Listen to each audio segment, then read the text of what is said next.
नमस्कार, मैं हूं अशोक वर्मा। आप देख रहे हैं टीवी 20 न्यूज। देश और प्रदेश की खबरें देखने के लिए बने रहिए हमारे साथ। अब शुरुआत करते हैं खबरों का सिलसिला। खबर के प्रायोजक हैं Purvanchal machinery agencies, Burma tower, Narauli, Tanishq showroom के नीचे, आजमगढ़।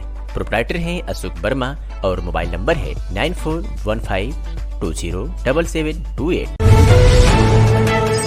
विभाग द्वारा 24 जनवरी को राष्ट्रीय बालिका दिवस मनाए जाने के दृष्टिगत 19 से 24 जनवरी तक किए जाने वाली गतिविधियों के अंतर्गत आज महिला कल्याण विभाग की टीम द्वारा आयुक्त कार्यालय में बेटी बचाओ बेटी पढ़ाओ संदेश के साथ बेटी बचाओ बेटी पढ़ाओ स्टिकर चस्पा कर लोगों को जागरूक किया गया।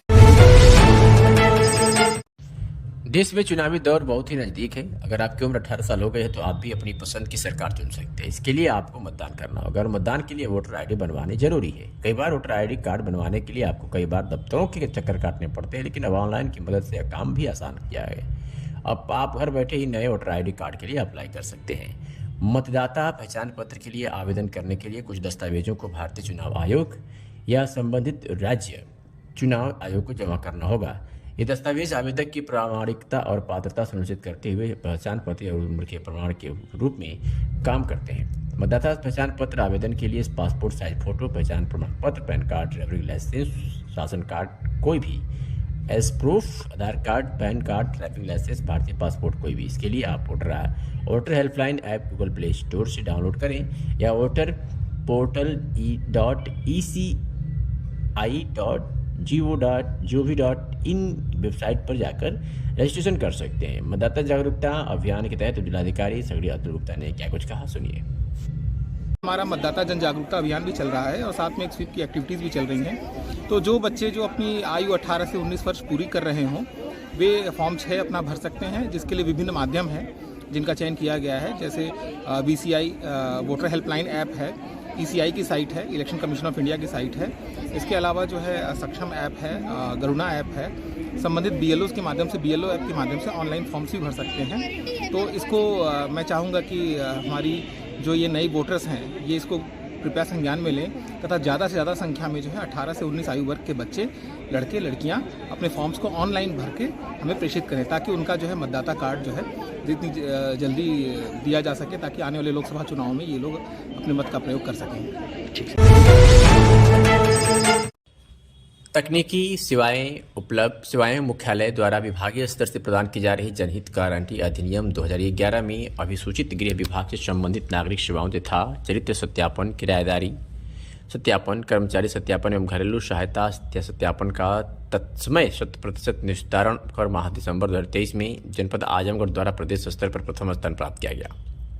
इसके संबंध में आज पुलिस अधीक्षक आजमगढ़ अनुराग आर्य द्वारा कैंप कार्यालय आजमगढ़ में नागरिक सेवाओं में प्रदेश में प्रथम स्थान प्राप्त करने वाले CCTNS सेल आजमगढ़ को नगद पुरस्कार व प्रशस्ति पत्र देकर सम्मान किया गया। नगद पुरस्कार व प्रशस्ति पत्र प्राप्त करने वाले कर्मियों के नाम हैं कंप्यूटर ऑपरेटर आशीष पांडे, प्रभारी CCTNS सेल जनपद Azamgarh, computer operator Gaurav Kumar, CCTNS cell Azamgarh, computer operator Alok Kumar, CCTNS cell Azamgarh.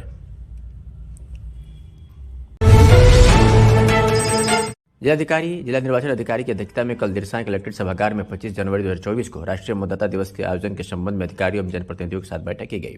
जिलाधिकारी ने बताया कि 25 जनवरी को 9 बजे सुबह से मतदाता जागरूकता से संबंधित विभिन्न स्कूलों द्वारा झांकी निकाली जाएगी। यह झांकी रैली वैकल्पिक मार्ग 1 कलेक्ट्रेट आजमगढ़ से GIC आजमगढ़, गांधी तिराहा, रेदोपुर तहसील सदर, कलेक्ट्रेट अग्रसेन तिराहा होते हुए हरियौत कला केंद्र आजमगढ़ पर समाप्त होगी। साथ ही वैकल्पिक मार्ग 2 रैली नरौली से पुल होते हुए जची चौराहा, सिविल लाइन, कलेक्ट्रेट होते हुए हरियौत कला केंद्र आजमगढ़ पर समाप्त होगी।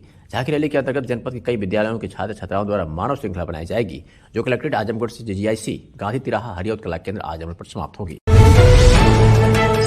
जिले की कानून व्यवस्था को चुस्त दुरुस्त बनाने के दृष्टिगत पुलिस अधीक्षक अनुराग आर्य के निर्देश पर रतरौलिया थाना परिसर में होमगार्ड्स बैरक का लोकार्पण जिला कमांडेंट होमगार्ड मनोज सिंह बघेल व उप निरीक्षक संतोष यादव ने संयुक्त रूप से फीता काटकर किया।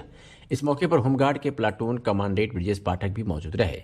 होमगार्ड बैरक लोकार्पण के उपरांत थाना परिसर में ही मुख्य अतिथि मनोज सिंह बघेल व उप निरीक्षक संतोष यादव द्वारा वृक्षारोपण भी किया गया, जिसमें आम के पौधे लगाए गए। थाना परिसर में नई बैरक बनने से होमगार्ड के जवानों को अब काफी राहत मिलेगी। जिला कमांडेंट होमगार्ड मनोज सिंह बघेल ने कहा कि जिले के कप्तान अनुराग आर्य के निर्देश पर क्षेत्राधिकारी और थानाध्यक्ष के विशेष सहयोग से इस होमगार्ड बैरक का लोकार्पण किया गया है, जिससे होमगार्ड के जवानों को अब काफ़ी सहूलियत मिलेगी। साथ ही साथ वर्दी चेंज करने, रहने व बैठने के लिए काफ़ी सहूलियत मिलेगी। जनपद के सभी थानों में होमगार्ड बैरकों का निर्माण हो रहा है। आगामी बजट के दौरान बैरक में रखरखाव व कुर्सी मेज आदि की व्यवस्था शासन द्वारा बजट के हिसाब से निर्गत कराई जाएगी। उन्होंने कहा कि इस होमगार्ड बैरक के निर्माण में क्षेत्राधिकारी किरणपाल सिंह व थानाध्यक्ष सविंद्र राय का विशेष सहयोग रहा। उनकी देखरेख में ही होमगार्ड के इस बैरक का निर्माण हुआ है। इसके साथ ही स्थानीय लोगों का भी सहयोग मिला है। इस मौके पर उप निरीक्षक संतोष यादव, हेड कांस्टेबल रविशंकर भारती, आशीष, सी यादव, सीताराम यादव, अरविंद पाल, होमगार्ड धर्मेंद्र यादव, अश्वनी सिंह, रणविजय राधेश्याम यादव, राधेश्याम राजभर, शिवशंकर तिवारी, श्रवण कुमार, प्रहलाद यादव, दिनेश सिंह सहित अन्य लोग मौजूद रहे। अथरोलिया में होमगार्ड के वेरिएंट का उद्घाटन करने हैं, जिसके बारे में शासन की मंशा के अनुसार प्रदेश के सभी जनपदों में एक एक बैरिक होमगार्ड स्वयंसेवकों के लिए बनाई जानी है, जो यहाँ के कप्तान साहब की प्रेरणा और एसपी सिटी की प्रेरणा से और प्रभारी निरीक्षक अतरौलिया और सीओ अतरौलिया की विशेष मदद से ये बैरिक बन के तैयार कराई गई है, जिसके लिए होमगार्ड विभाग काफ़ी अपने आप को खुशी महसूस कर रहा है। और ये बैरिक एक जवानों के लिए रहने के लिए, वर्दी चेंज करने के लिए सभी सुविधाओं से युक्त है। बगल में सारी सुविधाएं भी इनको दी गई है। और प्रभारी निरीक्षक सीओ साहब ने इसको पूरा ध्यान रख के इस बैरिक को वो किया है। ये बहुत ही सराहनीय कार्य है। विभाग भी इससे बहुत ही संतुष्ट है। अभी देख रहे हैं यहाँ बहुत सी कमियां हैं, चौकी नहीं है, कुर्सियां नहीं है और चीज़ें। आपके लिए डिपार्टमेंट इसके लिए क्या क्या करे? आगामी बजट में चौकी और कुर्सी के लिए बजट का आवंटन करा के अति शीघ्र इसकी व्यवस्था करा दी जाएगी। शासन की और वित्तीय में उसके लिए शासन से मांग किया जाएगा, चाहे मुख्यालय होमगार्ड मुख्यालय से मांग करते हुए इसकी पूर्ति करा दी जाएगी। होमगार्ड के लिए और कोई नई सुविधा देना चाहें शासन प्रशासन या आपके विभाग का कोई? अभी वर्तमान में भी होमगार्ड को सुविधा के लिए कोई ऐसा वो नहीं है, और नीतिगत कोई बात होगी तो होमगार्ड मुख्यालय ही इसको बता पाएगा। आज अपने खेल महोत्सव के अंतिम चरण में तहसील स्तरीय प्रतियोगिता का शनिवार को सेंट जेवियर्स स्कूल जैनपुर में 100 मीटर रेस, 200 मीटर, 400 मीटर लंबी कूद, ऊंची कूद, गोला क्षेपण, भाला क्षेपण, चक्र क्षेपण खिलाड़ियों का परिचय प्राप्त कर उप जिलाधिकारी सगड़ी अतुल कुमार गुप्ता व पूर्व विधायक पंद्रह सिंह ने मसाल जलाकर उद्घाटन किया। तहसील स्तरीय कुल 8 प्रतियोगिताओं में Azad Sanskar Vatika inter college, Swami Vivekanand inter college Aliya, public school saint Xavier school Jainpur, Adarsh inter college BSD, international school Rawanapar Smith inter college, Azmatgarh Saket public school, Jawahar Navodaya Vidyalaya, Adarsh inter college Bardiha, Anand memorial academy Bilariyaganj ने हिस्सा लिया। इस दौरान एसडीएम सगड़ी अतुल गुप्ता ने कहा कि सरकार की मंशा के अनुरूप खेल प्रतियोगिता का आयोजन किया गया है। इसमें प्रतिभागी इस कार्यक्रम में हिस्सा लेकर अपनी प्रतिभा का प्रदर्शन बेहतर तरीके से कर सकते हैं। इसके अलावा उन्हें आगे बढ़ने का भी अवसर मिलेगा। वही प्रबंधक संजय पाठक ने एसडीएम सगड़ी अतुल गुप्ता व पूर्व विधायक पंद्रह सिंह को अंगवस्त्र देकर सम्मानित किया। इस दौरान मौके पर प्रधानाचार्य संजय राय, क्रीड़ाध्यापक शिवबोध सिंह, रजत पांडे व क्रीड़ाध्यापिका रानी यादव आदि लोग मौजूद रहे। सर, किस तरह का कार्यक्रम किया जा रहा है सर? ये आजमगढ़ खेल महोत्सव के तहत तहसील स्तरीय खेल प्रतियोगिताओं का आयोजन जो है हमारे 7 विद्यालयों में किया जा रहा है। आज जो है एथलेटिक्स का कार्यक्रम था, एथलेटिक्स का, जिसके क्रम में जो है इसको सेंट जेवियर्स स्कूल में किया गया है। उसी क्रम में मुझे एज ए नोडल मुझे यहाँ बुलाया गया था और मैंने यहाँ पे कार्यक्रम का शुभारंभ भी किया है और कई खिलाड़ियों को बधाई भी दी है। सर, ये बच्चों को क्या संदेश देना चाहेंगे सर? हाँ, एक संदेश, महत्वपूर्ण संदेश ये है, संदेश ये देना है बच्चों को कि जो भी इस समय हमारा मतदाता जन जागरूकता अभियान भी चल रहा है और साथ में एक स्वीप की एक्टिविटीज़ भी चल रही हैं, तो जो बच्चे जो अपनी आयु 18 से 19 वर्ष पूरी कर रहे हों वे फॉर्म 6 अपना भर सकते हैं, जिसके लिए विभिन्न माध्यम हैं जिनका चयन किया गया है। जैसे BCI वोटर हेल्पलाइन ऐप है, ECI की साइट है, इलेक्शन कमीशन ऑफ इंडिया की साइट है। इसके अलावा जो है सक्षम ऐप है, गरुणा ऐप है। संबंधित BLOs के माध्यम से, BLO ऐप के माध्यम से ऑनलाइन फॉर्म्स भी भर सकते हैं। तो इसको मैं चाहूँगा कि हमारी जो ये नई वोटर्स हैं ये इसको कृपया संज्ञान में लें तथा ज़्यादा से ज़्यादा संख्या में जो है 18 से 19 आयु वर्ग के बच्चे, लड़के लड़कियां अपने फॉर्म्स को ऑनलाइन भर के हमें प्रेषित करें, ताकि उनका जो है मतदाता कार्ड जो है जितनी जल्दी दिया जा सके, ताकि आने वाले लोकसभा चुनाव में ये लोग अपने मत का प्रयोग कर सकें। अधिकारी विशाल भारद्वाज की अध्यक्षता में कल देर शाम कलेक्ट्रेट सभागार में 24 से 26 जनवरी 2024 की अवधि में उत्तर प्रदेश दिवस 2024 को समारोह पूर्वक आयोजित किए जाने के संबंध में अधिकारियों के साथ बैठक आयोजित की गई। जिलाधिकारी ने कहा कि उक्त त्रिदिवसीय आयोजन में जनपद के समस्त विभाग अपनी सहभागिता सुनिश्चित कराते हुए कार्यक्रम को संपन्न कराएं। उन्होंने कहा कि वर्ष 2024 में उत्तर प्रदेश दिवस का गरिमामय आयोजन जन सहभागिता के साथ किए जाने हेतु जनपद स्तर पर आवश्यक कार्रवाई सुनिश्चित की जाए। उन्होंने बताया कि वर्ष 2024 के उत्तर प्रदेश दिवस आयोजन की मुख्य थीम उत्तर प्रदेश की समृद्ध सांस्कृतिक विरासत है। अतियों निवेश एवं रोजगार पर आधारित संगोष्ठियों, रोड शो, उद्यमी सम्मेलन आदि कार्यक्रम प्रमुखता से आयोजित किए जाएं। अयोध्या में नवनिर्मित राम मंदिर में प्राण प्रतिष्ठा कार्यक्रम को लेकर भारतीय जनता पार्टी के पूर्व नगर अध्यक्ष शैलेंद्र अग्रवाल ने लोगों से 22 जनवरी को प्राण प्रतिष्ठा के दिन अपने अपने घर में धूमधाम से दीपोत्सव बनाने की अपील की है। उन्होंने कहा कि यह बहुत ही ऐतिहासिक दिन है क्योंकि 500 वर्षों से ये लगातार संघर्ष और धैर्य के बाद भगवान श्री राम के मंदिर का निर्माण हुआ है और यहाँ पर विधिवत पूजन अर्चन शुरू हो रहा है। उन्होंने लोगों से कहा कि 22 जनवरी को अयोध्या में प्रधानमंत्री नरेंद्र मोदी, मुख्यमंत्री योगी आदित्यनाथ समेत देश के कई वीआईपी लोग पहुंच रहे हैं, इसलिए उस दिन न जाकर 22 के बाद एक बार जरूर राम मंदिर में जाकर दर्शन करें। वहीं 22 जनवरी को अपने अपने घर में, अपने आसपास मंदिर में उत्सव मनाएं। 22 तारीख से प्राण प्रतिष्ठा चल रहा है, किस तरह से आप लोग उत्सव मना रहे हैं, क्या संदेश देना चाहिए? देखिए, 22 तारीख का जो दिन है वो हम सभी के लिए बहुत ही सौभाग्य का दिन है कि 500 वर्षों बाद भगवान राम अपने मंदिर में और उनके मंदिर में उनका प्राण प्रतिष्ठा होने जा रही है। और जिस प्रकार भगवान राम 14 साल बाद वनवास करके लौटे थे और अयोध्या में बड़े ही धूमधाम से दिवाली पर्व मनाया गया था, उसी प्रकार 22 तारीख को हम सभी लोग एक साथ मिलकर अपने अपने घरों में दिया जलाएंगे और दिवाली का पर्व मनाएंगे। मैं सभी लोगों से ये निवेदन करता हूँ कि आने वाले 22 तारीख को सभी लोग एक साथ अपने घरों में दिया जलाकर और दिवाली पर्व मनाएं। ये पर्व हम सबों के लिए बहुत ही सौभाग्य का दिन होगा कि उस दिन हम सभी लोगों को भगवान राम का प्राण प्रतिष्ठा होने जा रहा है।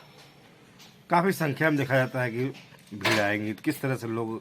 देखिए, काफ़ी संख्या में भीड़ तो उस दिन जुटेगी, लेकिन आम जनता जो है वो 22 तारीख के बाद ही जाएगी वहाँ दर्शन करने के लिए, क्योंकि वो प्राण प्रतिष्ठा का दिन है और उस दिन माननीय प्रधानमंत्री जी, माननीय मुख्यमंत्री जी और देश से बड़े बड़े लोग, काफ़ी संख्या में लोग वहाँ उपस्थित होंगे और प्राण प्रतिष्ठा का कार्य किया जाएगा।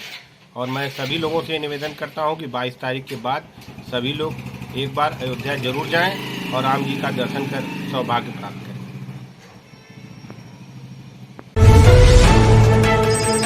मंडलायुक्त मनीष चौहान तथा आईजी अखिलेश कुमार ने संपूर्ण समाधान दिवसों के औचक निरीक्षण के क्रम में शनिवार को तहसील निजामाबाद में आयोजित संपूर्ण समाधान का औचक निरीक्षण किया। निरीक्षण के दौरान दोनों अधिकारियों ने उपस्थित आमजन से उनकी शिकायतें भी सुनी तथा उनके समयबद्ध निस्तारण हेतु संबंधित विभाग को निर्देशित किया। इस दौरान अधिकारियों के समक्ष कुल 25 प्रार्थना पत्र प्रस्तुत किए गए, जिसमें राजस्व के 16, पुलिस के 3, विकास के 3 तथा शेष अन्य विभागों से संबंधित थे। प्राप्त प्रार्थना पत्रों में मौके पर 4 मामलों का निस्तारण किया गया। मंडलायुक्त श्री चौहान ने निर्देश दिया कि जो भी मामले अनिस्तारित हैं उनसे निर्धारित समय सीमा के अंदर अनिवार्य रूप से निस्तारित हो जाना चाहिए। आमजन से उनकी समस्याओं की सुनवाई के दौरान कतिपय शिकायतकर्ताओं द्वारा पूर्व में भी प्रकरण को प्रस्तुत किए जाने के संबंध में अवगत कराया गया। मंडलायुक्त ने इस स्थिति पर संतोष व्यक्त करते हुए उप जिलाधिकारी निजामाबाद को निर्देशित किया कि जो भी निस्तारण हो वह गुणवत्तापूर्ण एवं अस्थायी होना चाहिए, ताकि किसी शिकायतकर्ता को एक ही प्रकरण के संबंध में बार बार तहसील या जनपद मुख्यालय आने की जरूरत न पड़े। जहां पूरा देश प्रदेश राममय हुआ है, वह यूपी के आजमगढ़ जनपद भी पूरी तरह से राममय हो गया है। इतना ही नहीं, 22 जनवरी प्राण प्रतिष्ठा को लेकर शहर से लेकर गांव तक राम नाम से तरह तरह के कार्यक्रम आयोजित किए जा रहे हैं। वहीं इसी क्रम में जनपद में डीएवी पीजी कॉलेज के युवा छात्र नेता विद्यार्थी परिषद जिला आंदोलन प्रमुख राज सिंह के नेतृत्व में श्री राम शोभा यात्रा निकाली गई। वहीं शोभा यात्रा में लालगंज के भाजपा जिलाध्यक्ष सुरेश श्रीवास्तव ने शोभा यात्रा को भगवा झंडी दिखाकर रवाना किया। यह शोभा यात्रा पेट्रोल पंप से निकलकर हाइडल सुधारी चौराहा से निकलकर शहर के रैदोपुर होते हुए प्रमुख मार्गों से भ्रमण करता हुआ पॉलिटेक्निक पहुंचा, जिसके बाद वहां विशाल शोभा यात्रा में शामिल होकर पहाड़पुर तकिया पुराने कोतवाली से चौक होते हुए जजी मैदान में समाप्त किया गया, जिसमें डीजे के साथ युवा छात्र हाथों में भगवा ध्वज लिए श्री राम का नारा लगाते हुए चल रहे थे। इस श्री राम शोभा यात्रा में युवा मंच के लोग उपस्थित रहे। अपना परिचय बता दें। मेरा नाम राज सिंह है। मैं डीएवी कॉलेज से छात्र नेता, अध्यक्ष पद का प्रत्याशी, विद्यार्थी परिषद में जिला आंदोलन प्रमुख। आज श्री राम प्राण प्रतिष्ठा के अवसर पर आप लोगों द्वारा शोभा यात्रा यहाँ से निकाली जा रही है। ये कहाँ से कहाँ जाएगी और वहाँ से कहाँ की? ये शोभा यात्रा हम युवाओं ने निकाला है। ये सिधारी से चलकर अब शारदा तिराहा, उसके बाद पॉलिटेक्निक मैदान तक पूरी जाएगी। फिर वहाँ से निकल करके भारी संख्या में 1000 से 2000 की संख्या लेकर के हम लोग वहाँ से निकलेंगे, सिविल लाइन पर आएंगे। क्या संदेश दे रहे हैं आप लोग इस यात्रा से? इस संदेश क्या दे सकते हैं? हम बस अपने श्री राम प्रभु हमारे राम जी के खुशी के अवसर पर हम ये रैली निकाल रहे हैं। इस शोभा यात्रा को हम लोग निकाल रहे हैं। आज जनपद वासियों के लिए क्या संदेश रहेगा? जनपद वासियों के लिए यही संदेश रहेगा कि 22 तारीख को सभी लोग अपने घरों में 5 दीपक जलाएं और अपने घरों में जैसे दिवाली को मनाते हैं उस तरह से 22 जनवरी को सभी लोग हर्षोल्लास के साथ अपने 22 जनवरी को राम जी के जो स्थापना हो रही है उसको मनाएं सभी लोग। राम प्राण प्रतिष्ठा के पूर्व भाजपा के वरिष्ठ नेता चौहान समाज के राष्ट्रीय अध्यक्ष श्याम सुंदर चौहान के नेतृत्व में श्री राम शोभा यात्रा पॉलिटेक्निक चौराहे से निकाली गई, जो पहाड़पुर तक के चौक बड़ा देव सिविल लाइन्स होते हुए जैसी के मैदान में जाकर समाप्त हुआ। इस शोभा यात्रा में नगर व ग्रामीण क्षेत्र की महिलाएं, पुरुष, बच्चे, युवाओं ने हाथ में श्री राम नाम की भगवा ध्वज लहराते हुए जय श्री राम के नारे लगाते हुए डीजे के साथ चल रहे थे। वहीं मर्यादा पुरुषोत्तम श्री राम, लक्ष्मण, जानकी, हनुमान, मनमोहक की झांकी लोगों के आकर्षण का केंद्र रही। जगह जगह शोभा यात्रा का फूल मालाओं से स्वागत किया गया। वहीं पत्रकारों से बातचीत में भाजपा के वरिष्ठ नेता श्याम सुंदर चौहान ने कहा कि 500 वर्षों के बाद रामलला अपने मंदिर में विराजमान हो रहे हैं, यह बहुत ही खुशी की बात है। इसी उपलक्ष्य में यह भव्य यात्रा निकाली जा रही है। सनातन धर्म विश्व का सबसे बड़ा धर्म है, इसे सभी को मानना चाहिए। साथ ही बजरंग दल, विश्व हिंदू परिषद, अखिल भारतीय विद्यार्थी परिषद, युवा मंच और अन्य संगठनों के लोग उपस्थित रहे। सुरक्षा के व्यापक इंतजाम किए गए थे। वह ड्रोन कैमरे के माध्यम से प्रशासन पूरे शोभा यात्रा पर नजर रखे हुए थे और जगह जगह रूट डाइवर्जन और पुलिस प्रशासन के लोग मुस्तैदी से तैनात थे। क्या कुछ कहा श्याम सुंदर चौहान ने, आप भी सुनिए। अपना परिचय दीजिएगा। अपना परिचय दीजिए। मैं श्याम सुंदर चौहान, समाज सेवी। आज की जिले के आप लोग यहाँ रैली निकाली, क्या है इसका उद्देश्य रहा? जो 22 जनवरी को अयोध्या में प्राण प्रतिष्ठा का कार्यक्रम होने जा रहा है, उसी की शोभा यात्रा में हम लोग निकले हैं और बहुत ही सौभाग्यशाली हम लोग अपने आप को मान रहे हैं कि हम लोग जो है इस कार्यक्रम के साक्षी बन रहे हैं और बहुत ही गौरवान्वित भी महसूस कर रहे हैं। उसी के लेकर शोभा यात्रा है।